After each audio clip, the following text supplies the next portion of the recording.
عزیزان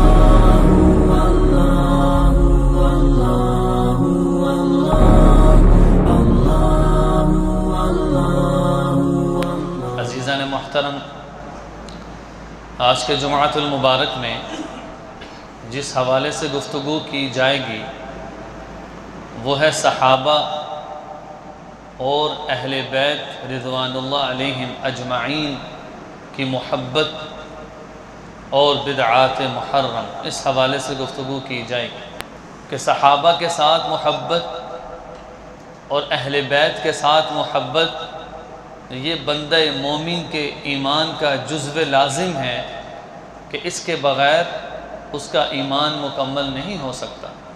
جس سے پچھلے جمعے میں بات آئی تھی کہ اگر صحابہ رضوان اللہ اجمعین کو درمیان سے ہٹا دیا جائے اور اہل بیت کو ہٹا دیا جائے تو دین کا کوئی وجود باقی نہیں رہتا۔ پہلی بات یہ سمجھیے کہ یہود و نصارہ کی جو ہلاکت ہوئی ہے اس کی بنیادی وجہ یہ ہے کہ انہوں نے دین میں غلو کیا ہے۔ دین میں غلو کس کو کہتے ہیں؟ کسی بھی چیز میں مبالغہ آرائی کرنا۔ اس کی مثال قرآن پاک نے واضح کر دی۔ یہود کہتے تھے کہ عزیر اللہ کا بیٹا ہے، وقالت الیہود عزیر ابن اللہ۔ نصارہ نے کیا کہا کہ نہیں عیسیٰ اللہ کے بیٹے ہیں، وقالت النصارى مسیح ابن اللہ۔ تو ایک نے عزیر علیہ السلام کو اللہ کا بیٹا قرار دے دیا، دوسرے نے حضرت عیسیٰ کو اللہ کا بیٹا قرار دے دیا، اتنا کہ اللہ کا بیٹے کا درجہ دے دیا، اور دوسری طرف حد سے بڑھ گئے، انہوں نے نبیوں کو ہی قتل کر دیا۔ اس کو کہتے ہیں افراط و تفریط، یا تو حد سے بڑھ کر کسی کو چاہنا یا حد سے بڑھ کر کسی کو چھوڑ ہی دینا۔ تو اس لیے اللہ رب العزت نے یہود و نصارہ کو جہاں پر ان کی ہلاکت کی وجہ بتائی، ان میں ان کے دین میں غلو کرنا تھا کہ انہوں نے مبالغہ آرائی سے کام لیا۔ اللہ اور اس کے رسول نے جس شخص کو جتنا مرتبہ عطا کیا ہے اس کو اس مرتبے پر رکھ کر عزت، احترام اور اس کے اندر محبت کا جذبہ یہ لازم قرار دے دیا۔ کہ جس طرح یہود کہتے تھے ابراہیم ہمارے نبی ہیں، نصارہ کہتے تھے ابراہیم ہمارے نبی ہیں، تو قرآن نے کیا کہا؟ ما کان ابراہیم یہودی ولا نصرانیہ۔ ابراہیم نہ یہودی ہیں نہ نصرانی ہیں، ولیکن کان حنیفا مسلما، وہ تو ایک سیدھے راستے پر چلنے والے مسلمان ہیں۔ تو اس لیے عزیزان محترم، اللہ رب العزت نے صحابہ رضوان اللہ اجمعین اور خاص طور پہ اہل بیت کس کو کہتے ہیں؟ اہل بیت کا ترجمہ یہ ہے کہ گھرانے والے، جو آپ صلی اللہ علیہ وسلم کے گھر کے لوگ ہیں۔ جیسے میرے گھر کے لوگ کون ہیں؟ میرے ماں باپ ہیں، بچے ہیں، بیوی ہیں، اور ان کے آگے جو متعلقین ہیں۔ تو اہل بیت سے مراد یہ ہے کہ آپ صلی اللہ علیہ وسلم کے قرابت دار جو ہیں، آپ صلی اللہ علیہ وسلم کی ازواج ان میں ہیں، آپ صلی اللہ علیہ وسلم کے داماد حضرت علی رضی اللہ عنہ ہیں، اور آپ صلی اللہ علیہ وسلم کے نواسے حسنین کریمین ہیں۔ یہ وہ اہل بیت ہے کہ جن کے بارے میں فرمایا کہ ان کے ساتھ محبت کرنا یہ جزو لازم ہے ایمان کا۔ صحابہ رضوان اللہ اجمعین سب کے سب عدول ہیں۔ کیا مطلب؟ کہ ایک صحابی کے بارے میں بھی اگر یہ کہا جائے، کوئی نازیبہ جملہ کہا جائے، تو فرمائیں کہ وہ ایسا ہے جس نے اس نے وہ مجھے کہا، حدیث میں ہے۔ تو اس لیے عزیز محترم، یہ آپ حضرات کے علم میں ہوگا جب امام الانبیاء وجہ کائنات جناب رسول اللہ صلی اللہ علیہ وسلم کی ذات میں کسی کو مبالغہ آرائی کرنے کی اجازت نہیں ہے، جب دو جہاں کے سردار کی ذات میں مبالغہ کی اجازت نہیں ہے، تو دوسرے کے لیے مبالغے کی اجازت کس طرح ہو سکتی ہے کہ یہاں تو کسی کو اس حد تک بڑھا دیا کہ سب کو پیچھے چھوڑ دیا، اور صرف پیچھے چھوڑا نہیں بلکہ بعض کی نفی بھی کر دی۔ تو ایسی اجازت نہیں ہے کہ کسی کے مرتبے کو اتنا بلند کر دیا کہ دوسرے کے مرتبے کو بالکل گھٹا دیا، اور بعضوں کا تو انکار ہی کر دیا۔ اس لیے آج کا جمعۃ المبارک میں خاص طور پہ صحابہ رضوان اللہ اجمعین کے ساتھ محبت اور ان کے ایمان اور ان کا جذبہ، عز و انکساری، زہد و تقوی یہ وہ ساری چیزیں ہیں کہ جو ان کی زندگی کے اندر موجود تھی۔ اگر مسلمان ایک پہلو پر بھی نظر ڈالے اس کو مکمل ضابطہ حیات نظر آتا ہے۔ اس کی وجہ کیا ہے کہ یہ آپ صلی اللہ علیہ وسلم کے تربیت یافتہ تھے، ایک ایک صحابی پر محنت ہوئی ہے، اور ایک ایک صحابی نے آپ صلی اللہ علیہ وسلم سے اپنے زندگی کے معاملات ڈسکس کیے ہیں۔ جس سے پچھلے جمعے میں بات آئی تھی کہ مختلف مواقع پہ صحابہ پوچھتے اور قرآن پاک کی آیات نازل ہو جاتی۔ جس طرح پچھلے جمعے میں حضرت خولہ کا واقعہ بیان کیا، انہوں نے اللہ کے سامنے اپنا شکوہ رکھ دیا، اور اللہ رب العزت نے کیا فرمایا؟ قد سمع اللہ قول التی تجادلک فی زوجہا، اللہ نے اس کی بات سن لی ہے جو اپنی بیوی کے معاملے میں تم سے آ کر جھگڑا کر رہا تھا۔ اس لیے عزیز محترم، مبالغہ آرائی یہ غلو ہے، اس کی اجازت نہیں ہے۔ اب بات کرتے ہیں کہ صحابہ اور اہل بیت کی محبت، اس سے بڑھ کر کیا ہوگا کہ اللہ رب العزت نے ان کو دنیا میں جنت کی بشارتیں دی ہیں، اور سب سے بڑی بات رضی اللہ عنہم ورضوا عنہ والسابقون الاولون من المہاجرین والانصار، مہاجرین اور انصار میں سے جو پہلے لوگ ہیں، والذین تبعوہم، اور وہ لوگ جنہوں نے ان کی پیروی کی، بإحسان، بڑے اچھے طریقے سے، رضی اللہ عنہم ورضوا عنہ، اللہ ان سے راضی، وہ اللہ سے راضی، وأعد لہم، اللہ فرماتے ہیں ہم نے ان کے لیے تیار کر رکھی ہے، جنات تجری من تحتها الانہار، ایسی جنتیں کہ جن کے نیچے نہریں بہتی ہیں، وہ ان کے لیے تیار کی۔ اور دوسری جگہ پر آپ صلی اللہ علیہ وسلم نے فرمایا کہ احفظوا من اصحابی، میرے صحابہ کے بارے میں میری حفاظت کرو۔ کیا مطلب؟ میرے ایک ایک صحابہ کی پیروی کرو، ان کی رعایت رکھو۔ جس نے ان کی تعظیم کی اس نے میری تعظیم کی وجہ سے ان کی تعظیم کی، اور جس نے ان کو برا بھلا کہا اس نے میرے بغض کی وجہ سے ان کو برا بھلا کہا۔ اس لیے عزیز محترم، اس سے بڑی کیا فضیلت ہے کہ جب نماز میں درود ابراہیم پڑھا جاتا ہے۔ امام شافعی رحمہ اللہ نے لکھا کہ اہل بیت کی کیا بڑی شان ہے کہ ہر نماز میں علی ابراہیم وعلی آل ابراہیم، پھر آگے اللہم صلی علی محمد وعلی آل محمد، کہ ہر نماز میں یہ درود و سلام بھیجتا ہے امام الانبیاء پر اور ان کی آل پر۔ کوئی چاہے نہ چاہے تو یہ ہر روز ان کے لیے دعا کرتا ہے، اس کو پتہ نہیں ہوتا، ہر روز ان کے لیے دعا کر رہا ہے، ان پر درود و سلام پیش کر رہا ہے۔ تو یہ ان کا اعزاز ہے، یہ ان کی تکریم ہے، یہ ان کی شان ہے کہ جس کو اللہ رب العزت نے ہر مسلمان کے لیے لازم قرار دیا، درود ابراہیمی میں حصہ بنا دیا۔ کوئی چاہے نہ چاہے ان کے لیے یہ دعا ہوتی ہی رہے گی۔ اب عزیز محترم، ہر صحابی کا مرتبہ الگ بیان کیا۔ اگر بات کی جائے حضرت بکر صدیق رضی اللہ عنہ کی، آپ صلی اللہ علیہ وسلم نے فرمایا کہ یہ جنت میں میرا ساتھی ہے، اور میں نے سب کے احسان کا بدلہ جتلا دیا، لیکن ابو بکر ہے کہ جس کا احسان کا بدلہ میں نہیں جتلا سکتا۔ اور اگر بات کی جائے خلیفہ ثانی حضرت عمر فاروق رضی اللہ عنہ کی، وہ فرمایا کرتے تھے مجھے یہ اعزاز حاصل ہے کہ میں حضرت علی کا رشتہ خود آپ صلی اللہ علیہ وسلم کے گھر لے کر گیا کہ یا رسول اللہ، علی کو میں نے تیار کر لیا ہے کہ وہ آپ کی بیٹی فاطمہ کے ساتھ نکاح کریں۔ تو حضرت عمر رضی اللہ فرمایا کرتے تھے کہ یہ رشتہ میں نے کروایا، اس سے بڑی کیا اعزاز کی بات ہو سکتی ہے۔ اور اگر بات کی جائے خلیفہ ثالث کی، حضرت عثمان غنی رضی اللہ عنہ کی، تو پیکر حیا وہ عثمان غنی تھے کہ ایک آواز پر کنواں خرید کر مسلمانوں کے لیے وقف کرنے والی ذات کون تھی؟ وہ عثمان غنی رضی اللہ عنہ تھے۔ اور اسی طرح حضرت علی رضی اللہ عنہ وہ شیر خدا ہیں۔ آپ صلی اللہ علیہ وسلم نے فرمایا کہ جو ان سے محبت کرتا ہے اللہ ان سے محبت کرتے ہیں، اور جو ان سے نفرت کرتا ہے اللہ اس سے نفرت کرتے ہیں۔ اس لیے مطلب یہ اہل بیت ہیں، اور ازواج مطہرات یہ وہ نبیوں کی بیویاں ہیں جن کے بارے میں النبی اولا بالمؤمنین من انفسہم، قرآن پاک میں فرمایا کہ مومنین اپنی جان سے زیادہ نبی سے محبت کرتے ہیں، اپنی جان سے بھی زیادہ۔ وَأَزْوَاجُهُ أُمَّهَاتُهُمْ، اور جو نبی کی بیویاں ہیں وہ مومنین کی مائیں ہیں۔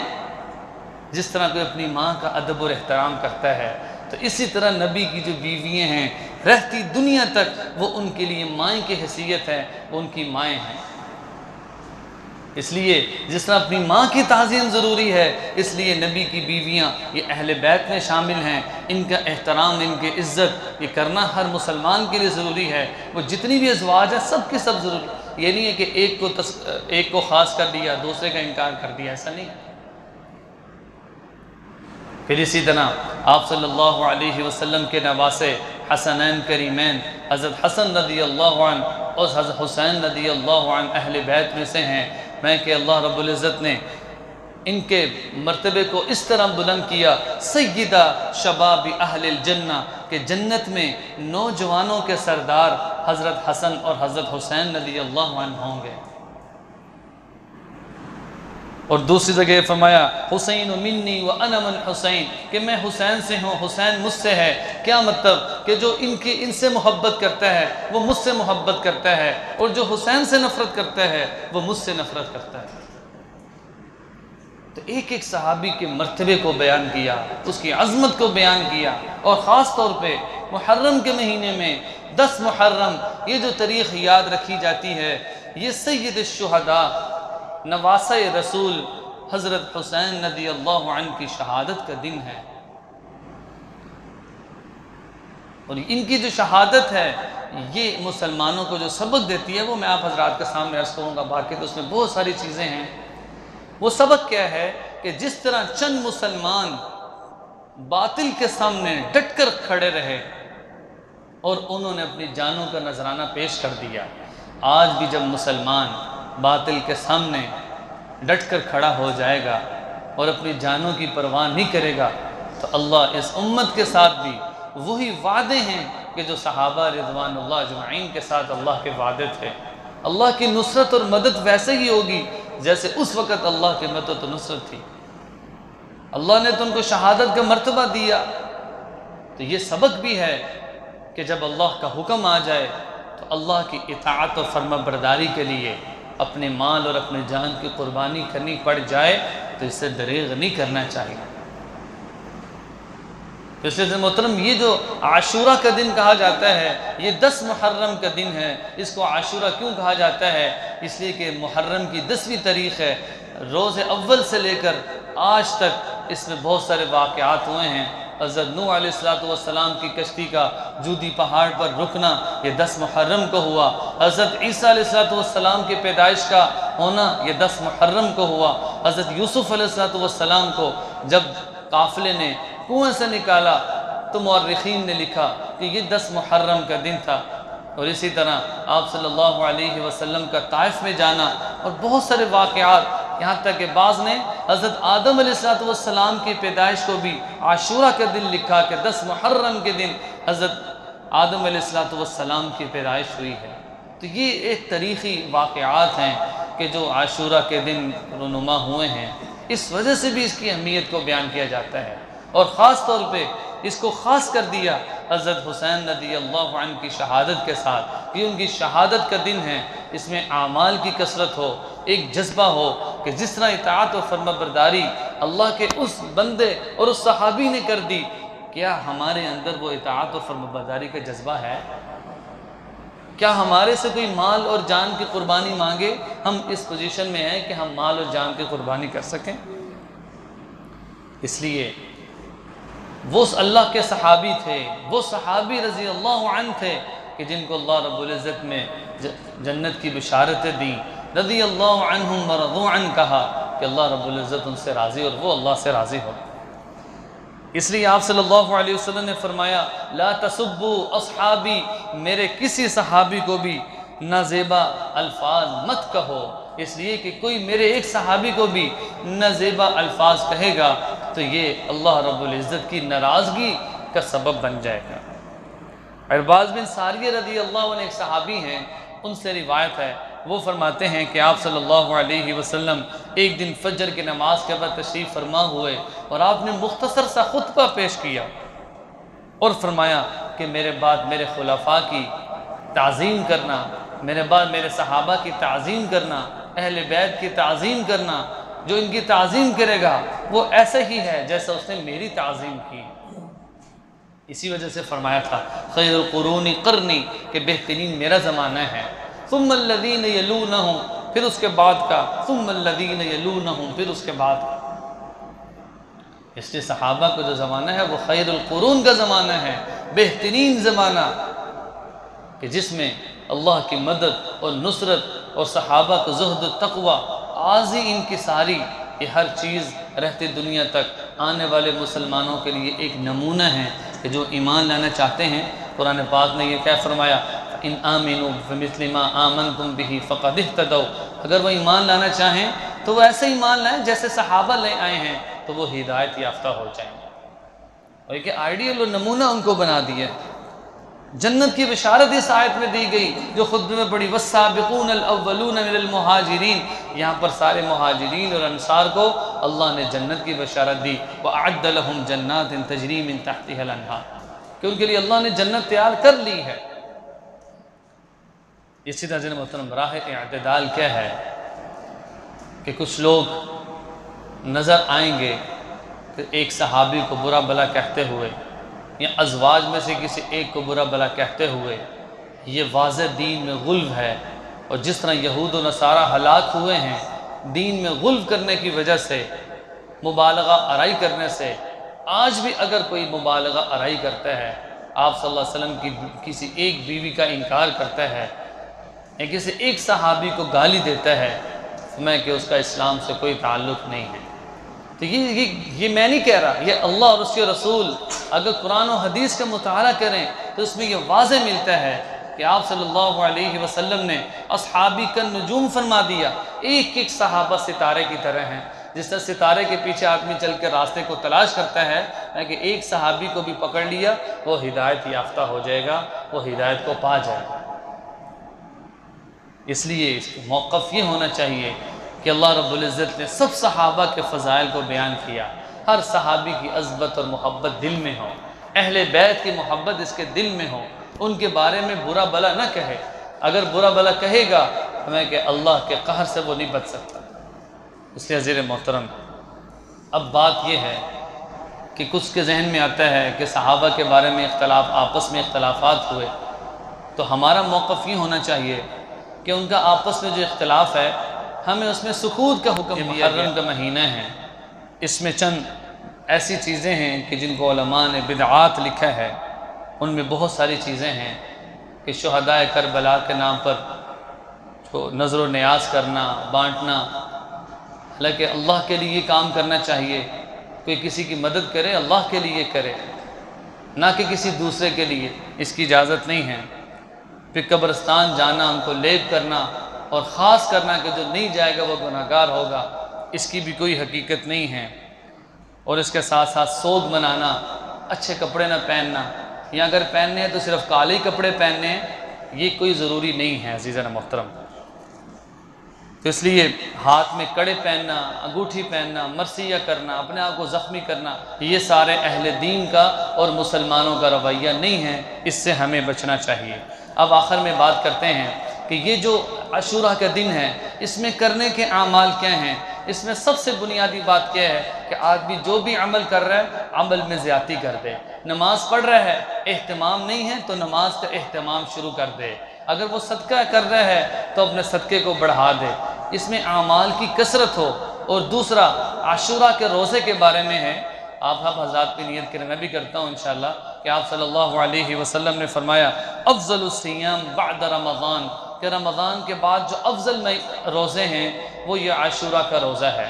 اس میں 9-10 کا رکھا جائے یا 10 اور 11 کا رکھا جائے، ایک روزہ رکھنے سے آپ صلی اللہ علیہ وسلم نے منع فرمایا کہ یہ جو یہود ہیں وہ ایک دن عاشوراء کا دن کا روزہ رکھتے ہیں، اس لیے یہ حکم دیا کہ 10 کے ساتھ یا تو 9 کو ملا لو یا 10 کے ساتھ 11 کو ملا لیں، 2 روزے کم از کم رکھے۔ یہ مسنون ہے اور یہ اعمال کرنے کے ہیں۔